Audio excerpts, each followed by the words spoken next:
Je fais très rapidement le lien avec la clause de garantie que nous connaissons tous et qui est, depuis les arrêts Chronopost et l'arrêt Forestia 2, de plus en plus difficile à rédiger.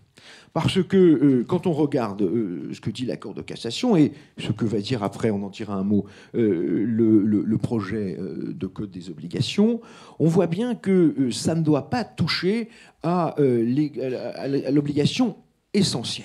C'est moi qui plaidais pour Forestia dans cette affaire. Donc c'est moi qui ai perdu ce dossier pour Forestia. Mais on a fait inventer la jurisprudence, ce qui est intéressant toujours. Mais ce qu'on voit tout de même, c'est que derrière l'obligation essentielle, ce qui se profile, c'est l'appréciation par la Cour de cassation de l'importance de l'indemnité qui va pouvoir être sollicitée. Et grosso modo, la Cour de cassation dit: si ce qu'il y a à payer est extrêmement important, alors, comme ça retient que l'on sorte du contrat, eh bien, on n'aura pas trop touché à l'obligation essentielle.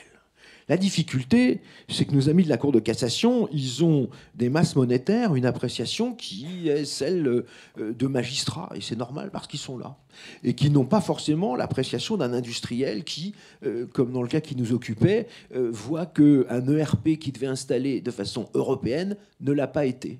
Et là, évidemment, même si la valeur absolue des choses pouvait apparaître importante, en revanche, au regard du préjudice subi, eh bien, ce n'était pas très important. Et pourtant, la Cour de cassation nous dit: ah bah oui, la somme est importante, en conséquence de quoi on ne touche pas à l'obligation essentielle. Et c'est pour ça que je reviens aussi à l'obligation de faire en nature.